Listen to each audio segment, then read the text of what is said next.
Hey there, I'm Sarah Zarella, a portrait and wedding photographer and your host for Wedding Secrets Unveiled. This is a podcast where we cut through the complexity of wedding planning, leaving you with everything you need to know directly from the industry experts. If you want to simplify your wedding planning while having fun, of course, you came to the right place. Join me while I guide you through your planning, starting from your engagement to your big day when you say, I do. After photographing for over 20 years, I am sharing with you tips and tricks to cut through the excess noise. Because I believe from the moment you said yes, your planning experience should be a magical time in your life. Here you'll find episodes that are fun, stress-free, and straight to the point with a fresh, honest take on the reality of what you really need to know about planning your perfect day. Let's dive in. Well, welcome back to Wedding Secrets Unveiled podcast, friends. I'm your host, Sarah Zarella, and we are here with Michelle. Hello. Hello. Thanks for having me. I'm excited to have you today. And for our listeners, let them know a little bit about who you are, what you do, and who you serve. Sure.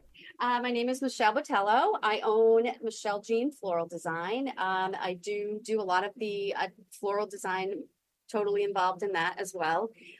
We serve Rhode Island, Massachusetts, and Connecticut. We do primarily Rhode Island, Newport weddings, but we do go off about an hour in each direction. And we are more of a boutique florist where we, specialize in under 50 events a year. I just like to provide that personalization for each event and each couple. How long have you been doing this for? Well, next year will be 20 years. Isn't it crazy how the years just go by so fast, right? Completely flies by. It's amazing how fast it's happened. And, I didn't start off in the floral industry, so we have a funny backstory. So I was in the medical field and I was getting ready to go on my lunch break. My husband gave me a call and he said, hey, there's a flower shop for sale. And I was like, okay, I have a job. Why are you asking me to go look at a flower shop? Anyway, fast forward. I went and looked at it on my lunch break, pulled up in front of this cute little place there's a little plaza down in Coventry that's been there forever. And so I went over and I looked at it, met with the owner, made an appointment, and we went on vacation the following week. And she's like, it's still for sale. And are you interested? And I said, well, you know what? If it's meant to be, it'll still be for sale when I get back from my vacation. We took the same week every year. So I wasn't going to interrupt any of that.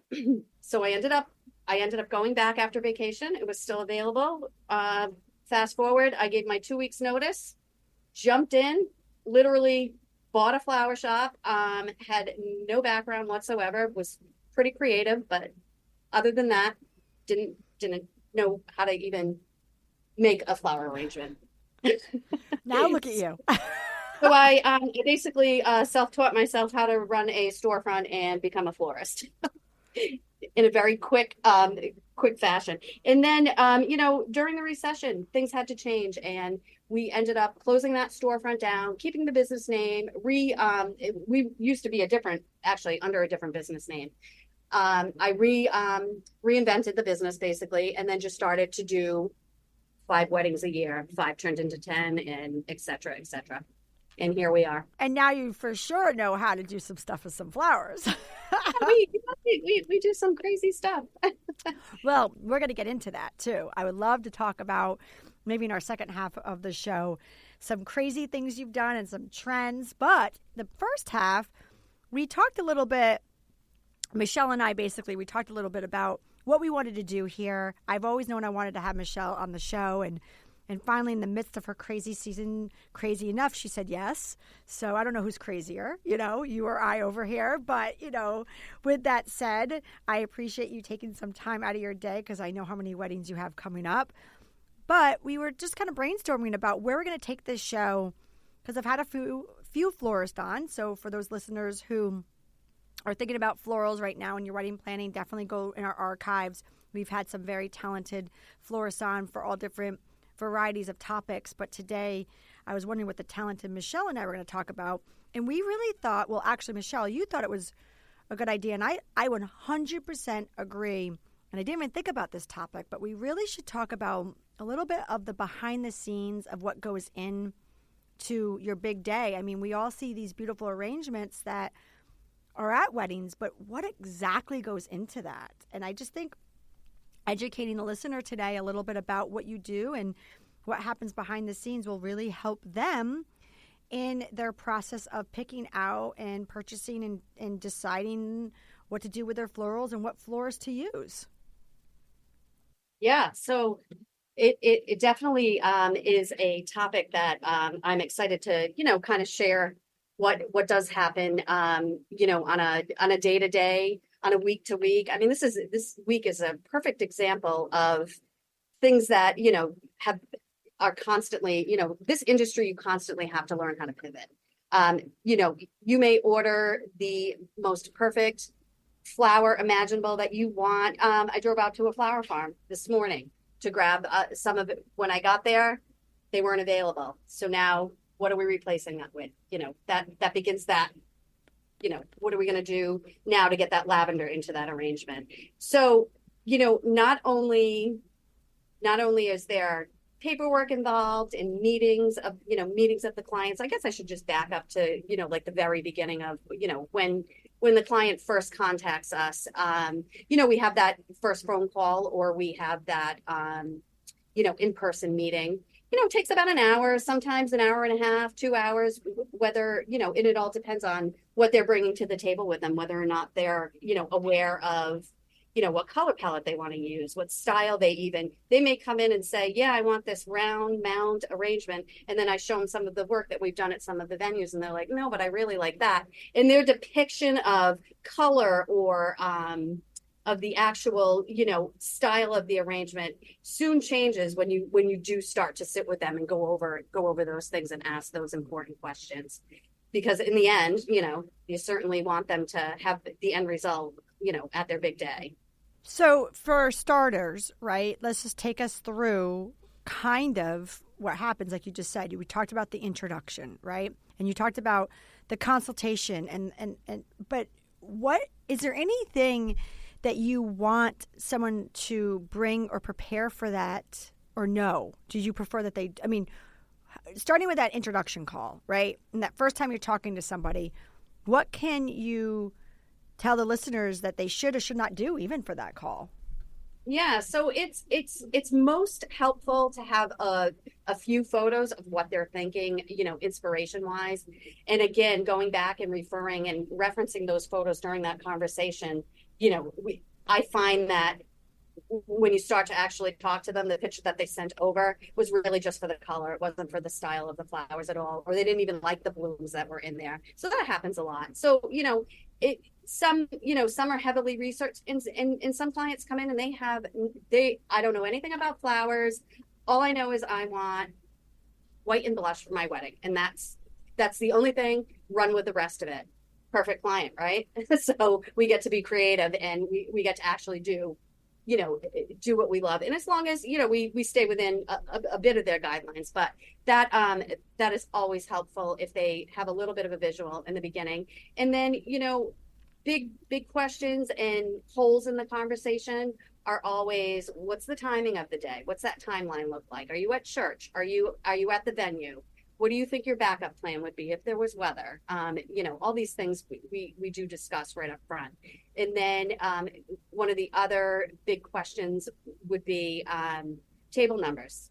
Well, I think I want a head table. I might want longs, but I'm not sure. Well, long table design is much different from a round. You're placing one or, several smaller components on a round table versus, having a long that needs a length of design on it.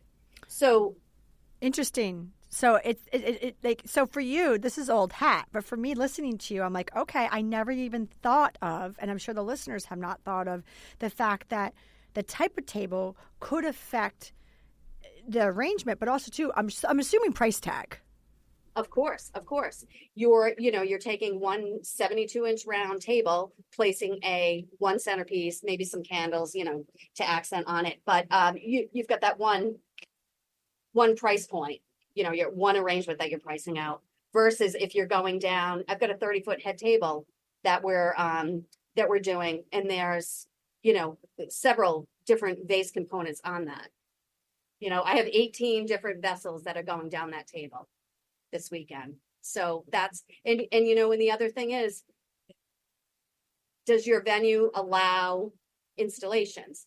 I have somebody that reached out to us down a venue that's inside.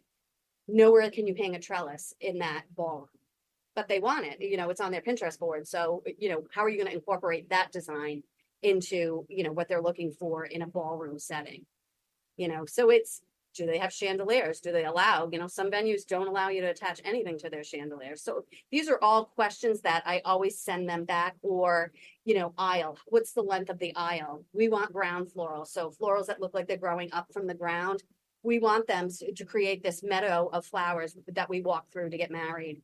How many guests do you have? How many chairs, rows, how many, so all of those questions, always come up before I can even sit down and write a proposal. Now, question for you. I'm sure this is talked about too on the first call. Price, right? So obviously everything that you do is obviously custom and there's all different price tags. So, I mean, that's really hard for me to get into pricing with you. But what I would love to know is, what are some things that do drive the price?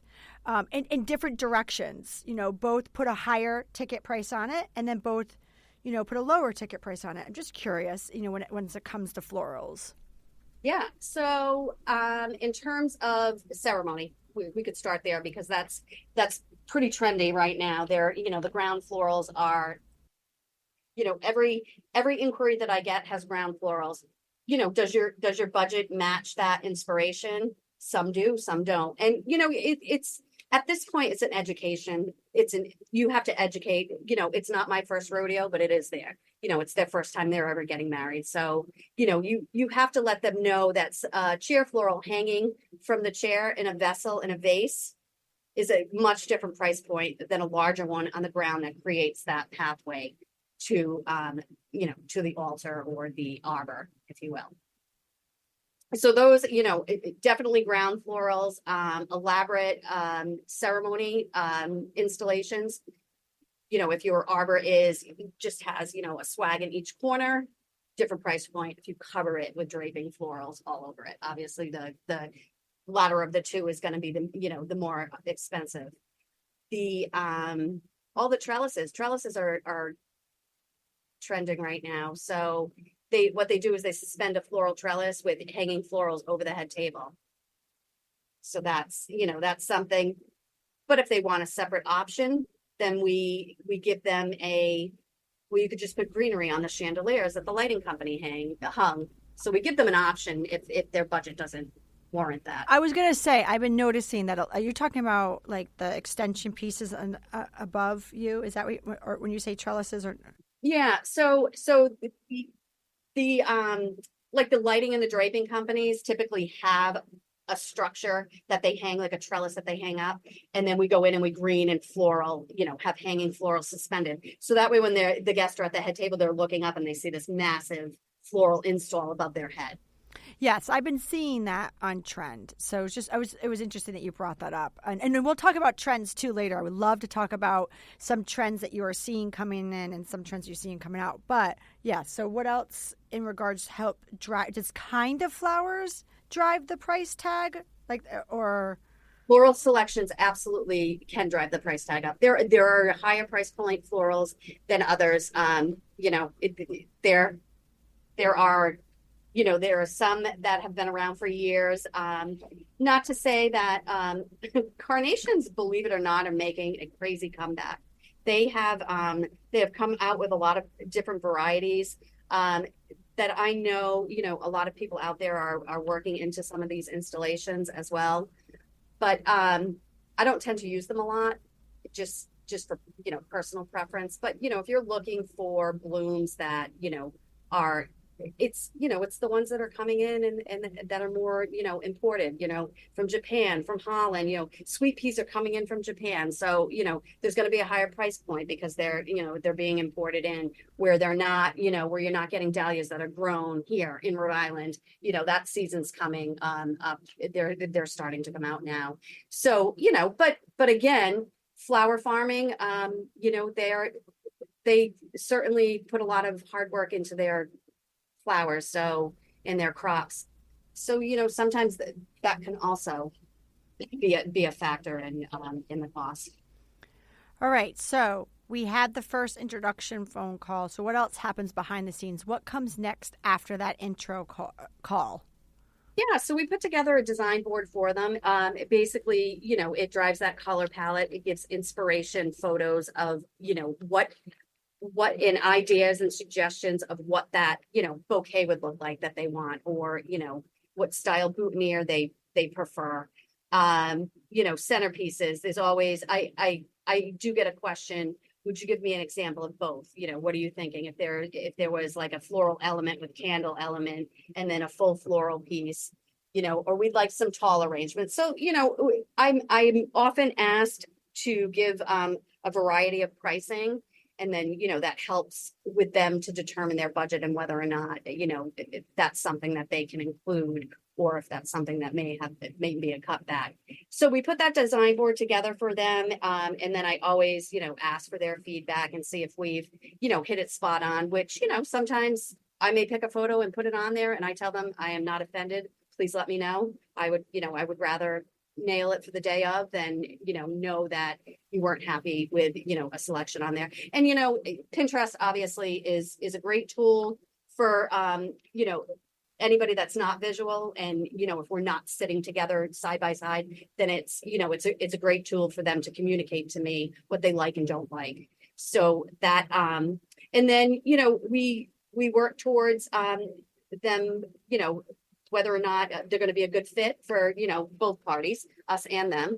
And then once we figure that out, so the next step would be, we solidify and have them sign a retainer with us. And then we get a temporary timeline for them because, I like to always forecast out what staffing we're going to need. Are we making a ferry reservation? Do we need 8 people that day? Do we need 2 people? So I always like to have a forecast of that. Are we going to need an extra vehicle for transportation? All of that comes into play. So those behind the scenes things do start to happen, especially, if you're traveling over to Block Island for a wedding, for instance, and the reservations open up in January. And so we're on the phone in January, we're booking trucks, we're making sure that we have a secure spot on the ferry. Those are all, things that do happen after that conversation. And once they've, solidified the contract with us. What happens now in regards to a timeline now? So, we talked a little bit about how you get the client and what you do with the client and the planning process, but now we got to start thinking about timeline. So what goes into it behind the scenes in regards to that? Yeah, so if they come in with a planner, we seem to follow a stricter timeline with them because they have certain appointments. They meet with the photographers, they meet with their DJs, they go have their tasting, and the tasting could change a few things on our end, as far as table numbers. Now they're having family style. Now the whole tablescape changes. And, so that could be another edit to the design board. That design board gets edited multiple times throughout the process. We right leading up until a month before the wedding, I give my clients full access to getting in touch with me and letting me know. I had one client in particular this week who had gone to Peak, which is, where they would get their linens and pick out their table and their glassware, silverware and all that. And she came back to me and she said, we had originally planned on beige and a printed napkin. Now we're looking at the opposite. Do you think the florals will still go with that? So, there's those edits that happen behind the scenes. Numbers, guest counts always change. Destination weddings, Newport, we know, is a big destination. So that, always reflects, guest counts, table numbers. So, some clients we talk to initially, and then a month before we just, make sure that nothing has changed. And then there are other clients that we update throughout the process leading up to. All right. So the week of the wedding, I again confirm that timeline. I also check back with the bride or the couple and make sure that they have not changed the location of where the personal flowers are going to be delivered to. Sometimes they want them to go right to the church. Others, might need their flowers because they're having a first look sooner than that. So we do definitely nail all that down. And then your flower orders placed a month out, but the week of is when on Mondays, the flowers actually start to get processed and come into the building. So that's when they all get unboxed, processed in the water, get put in the cooler, and then we start to work on the actual wedding Tuesday to Wednesday and start to get everything ready for, installations or centerpiece, whatever we need for that event is floral wise is starting to be made and processed. Perfect. Well, then thank you for taking me through start and finish about what happens before we even get to the day. So why don't we take a quick break, and when we come back, let's talk about the day of. Maybe we could talk a little bit about some tips and some trends, and I would love to just know what pieces you're seeing that can be recycled. I'd love to know a little bit about colors that you're seeing come out. So we'll just kind of start getting into the nitty-gritty, the pretty stuff about florals. I appreciate you being here. And hey, if you like what you're hearing, I encourage you to check out our website at sarahzarella.com. And don't forget, you can actually subscribe to this podcast wherever you're listening so you never miss an episode. And I would so appreciate if you left a fabulous review on Apple Podcasts. Even better, share it with a friend. It's a great way to show your support. And now, let's get back to the episode. Well, welcome back to Wedding Secrets Unveiled podcast, friends. So before the break, Michelle and I were talking a little bit about just the logistics of what happens behind the scenes and start to finish, how you get these beautiful arrangements the day of your wedding, and just understanding a little bit about the process, particularly when Michelle is involved. But Michelle, I really want to talk a little bit about now the actual day of the wedding and get into some logistical stuff with the wedding day itself. And then maybe we could talk about some trends and some colors that you're seeing. And I would love to rack your brain about some beautiful installations that you've done and maybe give our listeners some ideas. But with that said, the actual day of the wedding, is there a difference if there is a planner versus not having a planner? So in some circumstances, yes. And, even leading up to the day of the wedding, if you have a planner on site, let's just say it's a destination wedding, it's a tented wedding, absolutely do yourself a favor, get a planner. Don't function without that. Your timeline will not be adhered to. Everything will be willy-nilly. You really, should consider that. There are some venues that come with, I get that question often. Do you think I should get a planner? There are some venues that run their well-oiled machine and they absolutely do not need one.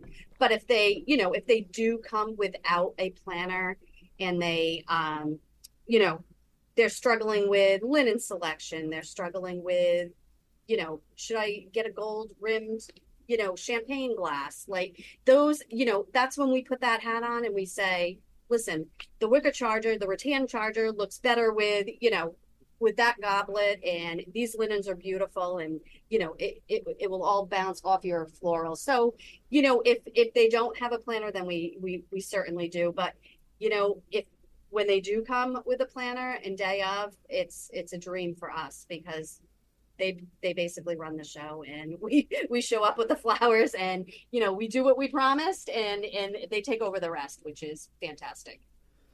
So if someone doesn't have a planner, right, or if they do have a planner, I am sure that you've been 20 years over here that you've been doing this. So I'm sure you've been on scene and on the day of, and you run into mishaps? Do you have any funny stories or things that you've had to come and save the day or get yourself out of binds because maybe they don't have a planner and you have to step in as the role? Interesting question.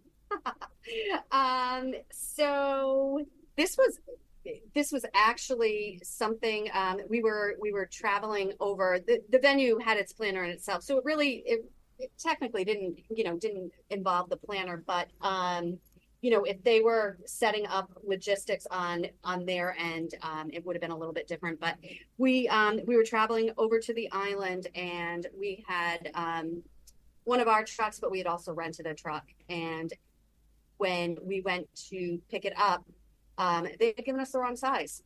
So when we got to the ferry reservation that was made, mind you, in January, like we had mentioned, right, that you have to make these ferry reservations up front. So we got down to the ferry, and she's like, "I'm sorry, you can't get on the ferry." I'm like, "What do you mean?" Well, we have to be there. Like, no, we need to put this truck on the ferry. So they always have a holding space where they leave the truck on the back road. So we literally drove the truck that was supposed to go over. They said we could get on that ferry. We swapped on the back access road in Galilee and threw what we needed in the truck, and flew back into the parking lot, got into the backup position, and backed on the ferry and made it by the skin of our teeth. So things like that, you have to make quick decisions. Who's with you? What installation are you going to do? We had a staircase installation that we had to do inside and out. We had a big arbor, so we knew that we could work on those things until the second truck arrived at 11 o'clock. So in a fast, quick moments decision, that fire needed to be put out, and it was, it comes with years of experience. If that had been my first year, I would have panicked. I would have been like, what? I don't know what to do. What do you mean I can't get my truck on the boat? So it's, there's a lot of that happens where, you're promised a truck that you're supposed to have a 12-footer, and you really ordered a 16-footer, and you're moving all this glassware. And now, how are you getting that over to the venue in time? So there's, sometimes the planner takes that heat off you with all these logistics and background, but, when you're figuring that all out by yourself, you need to think quick on your feet. And kind of like you said in the beginning of the show, I mean, this is an industry that you just have to pivot. You have to pivot. Yeah. I mean, every event is a new event. Even though we've been doing this, you for 20 years, me, 22 years now. Every single event is new, though, right? It doesn't matter how long you've been doing this. This is the one in a lifetime event, and no event's the same. So, yeah, all circumstances are different. So you just have to constantly pivot. It comes with the nature of the beast. And, Mother Nature plays a big role in that with florals. So, you may order the perfect Larkspur delphinium is very popular for those overhang installations. And, this week I had to send them back, and I specifically note in our contract, just because of, years of experience of, sometimes what you order doesn't come in, and I won't send anything out that I know won't make it that day. I would rather, replace it or use something comparable to that bloom. And I always put that in our contract and discuss that with our clients to let them know, there may be something in the color palette that gets replaced because, it came in subpar, and we're not going to put something that's not going to hold up for the day. Well, you're dealing with live, product. Yeah, perishable. Yeah. So it's, you need to keep it watered. You need to keep it cool, hydrated. We're doing, you talked about mentioning some trends. We're doing a hydrangea cloud installation over the bar at Castle Hill this weekend, which will be really cool. Ooh. We're excited about that. But, hydrangea, hydrate, that's what it means. You've got to keep them hydrated. They don't like to be out of water. So, that will be a process. There's a certain step process to keep a hydrangea, alive throughout your wedding day. So we'll definitely be using all those tricks this weekend. Well, that was my next question. You mentioned earlier color, and you mentioned trends. So please tell me a little bit. Well, let's start with color.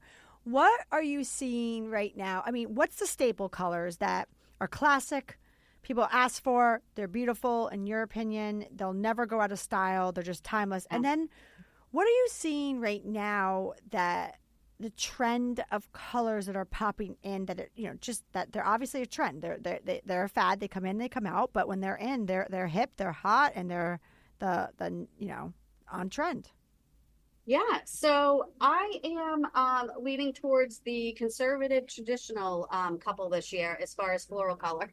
It seems like my palettes have been classic whites and greens, heavy on the blue and white, that coastal, classic vibe. They're getting married by the water, and they're wanting to see blue and white. So those two, and of course, your white blush palette, and still some greenery, but not a heavy greenery. I'm seeing that more, that heavy greenery garland going everywhere. We're doing outside tent installations that have smilax entrances with florals, which smilax, yes, is popular right now. And that goes for what's being put on that over installation of lighting installations above. They're using a lot of that.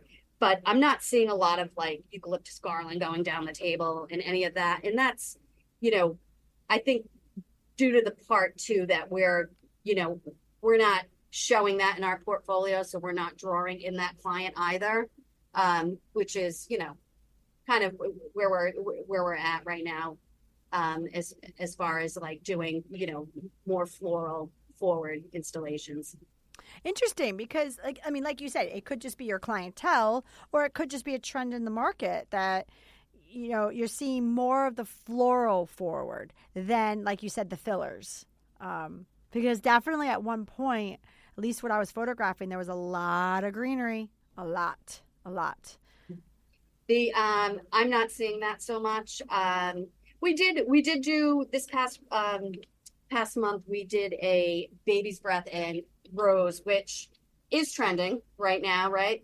Clouds and puffs of baby's breath with white roses, added to it. But that's not. I don't tend to lean towards that, but we did it, and I was actually pleasantly surprised. I was like, wow, that looks nice. It just wasn't something that I was typically normally used to designing. So, I was happy with the way it came out. I mean, obviously there's something beautiful about the classic, hence why it's classic. Like you said, like the whites and the blues have never came in and out of style. They're here to stay. And those blushes and those pinks, they're here to stay. But it's interesting because, like, when you do this for so long, there is trends. And it's funny that you mentioned that you're not seeing greenery, because I'm not either. It doesn't mean that people aren't doing greenery. So those people who are listening, it's okay if you are.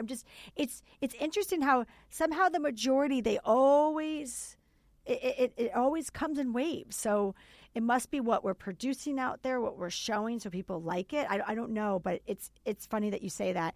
So we talked a little earlier about the hanging installations that we're seeing on trend. What other items are you seeing on trend? Or how about, Michelle, like, what have you done that you would love to do again? Or just give our listeners some inspiration and, anything from big wow effects to just something very simple that you're like, oh, this was really pretty, and I just think we need to do it more. Yeah. So, the ground florals seem to be my jam lately. I, that full floral, going like a winding path of florals up to the arbor outside. I love doing it. I love the way it looks when it's finished. The photos come out phenomenal. It's definitely a wow factor. So save that in your budget. I definitely, if you, and we didn't talk about this, but repurposing. So, those tend to go and move and live other places after ceremony. So we have staff that stays, and we'll move those to other locations, below the mantle, the welcome sign, under an escort board, in front of the sweetheart table. Those are all places where we repurpose those, if they're those areas are able to transition, though, the venue is able to hold that transition, then we certainly recommend that. I always, and then that way they have this grand, beautiful ceremony space. And then, most of the time, nobody sees us moving these things. So we move them. We go around, the other side of the building while cocktail hour is happening. And then they walk in to the ballroom, the venue, what tent or whatever it is, the entrance of the tent. And, they get that wow factor there too. What other areas do you see people reusing their florals in a unique way, so that way it just kind of helps enjoy the florals more in multiple locations the day of the wedding, but I'm sure also too, budget-wise, it really helps people to reuse their florals. Yeah, so I talked about the bottom of the mantles, the top of the mantles. Sometimes, again, depending on the venue, the width of the, you have to know the diameter. We're always calling over to a venue and saying, how long is your mantle? How tall is your mantle? How deep is your mantle? If we don't have that in our notes and we haven't been there before, then that's certainly a question that I ask beforehand, because I don't like to be surprised with any of that. So I actually remember we worked together and my photo booth was on site, and I remember getting those exact questions because she ordered a green wall. I have a greenery wall, and I remember you emailed me. You're like, how big is this green wall? How much weight can it hold? Because she wanted you to decorate florals on it. And right. How tall is it? And so, again, you're doing your due diligence. You're thinking of all the logistical stuff for the couple, right? And making sure that all the vendors can work together with your floral design. Yeah, and and we have requests off Pinterest boards. Say they have an escort, their seating chart display. If they want to put flowers on the top of it, I'm calling that company and I'm saying, do you have a ledge? Is it gonna hold these flowers?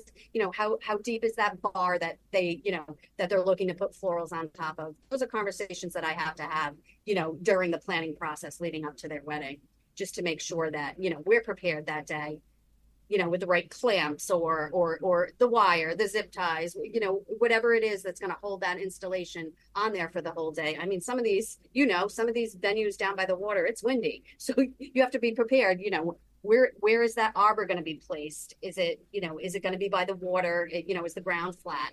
Do you have stakes with you? Do you have sandbags? Like, all of that stuff has to be thought out so that day of, you're not watching your arbor fall over. No, because there's wind. There's a lot of wind. Because it can happen. I got a really random question for you, and maybe it's just part of me is just wondering, like, okay, so like the bridal bouquet, right? Have you seen anything that people have done instead of a bridal bouquet? Okay, or they've done something unique with their bridal bouquet. I could think of a couple of things, so I could share after you, but I'm just, curious if you've done anything. And then the other, well, I'll say my other question after, but yeah, the bridal bouquet. I would say the most unique addition to the bridal bouquet that I ever had, and it sticks out in my mind very, very vividly, would be the father of the bride. With the day that the bride was born, the father took sugar packets off the food tray that was given to the mom, and he saved them for her wedding day. And then he brought them to me. I have goosebumps just talking about it, because it was, he brought them to me and he said, can you please laminate these, put them in her bridal bouquet, make sure it's facing her, the side facing her. And I want to surprise her and she'll know what they are. Oh. So I did.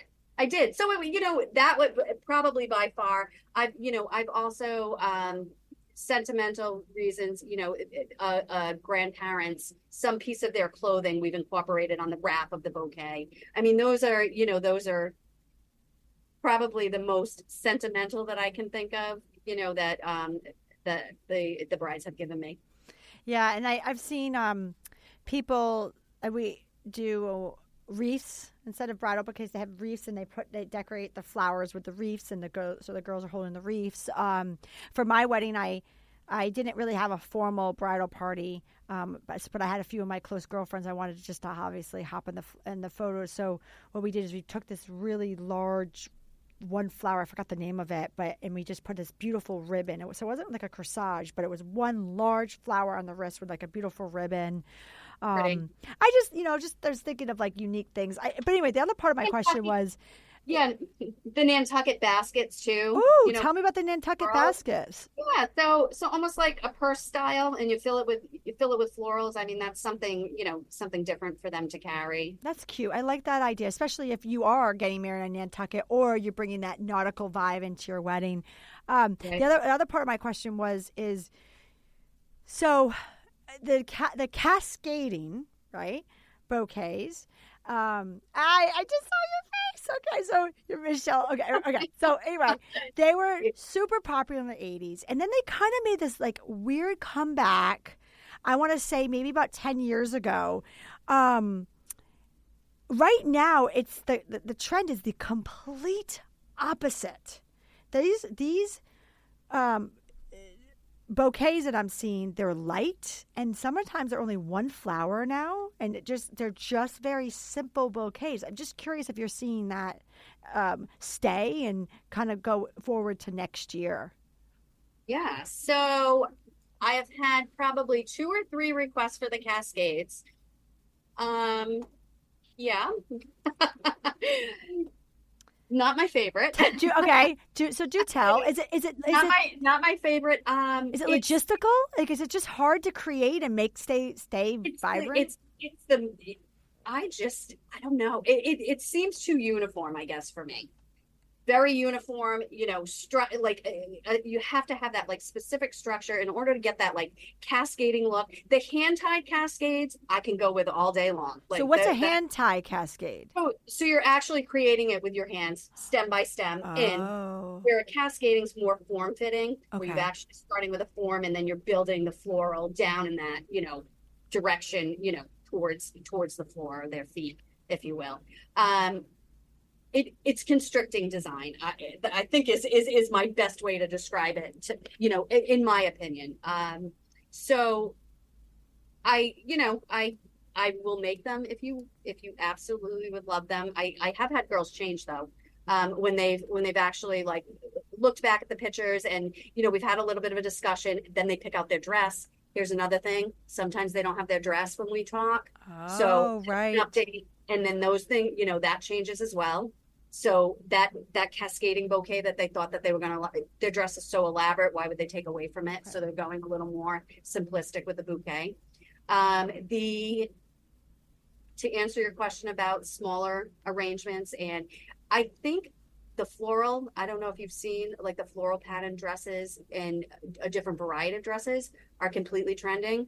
So I think that in my opinion, I think the brides are like, they're not sure where to go with their flowers, and doing a more smaller monochromatic design. We've done a lot of that where the girls, let's see, for instance, I had a wedding palette where it went from yellow to pink floral, and it carried through. Someone was in light pink, someone was in yellow, someone was in a beautiful pink floral print, and then it was opposite, white with the pink. So she was like, where are we going to go with these flowers?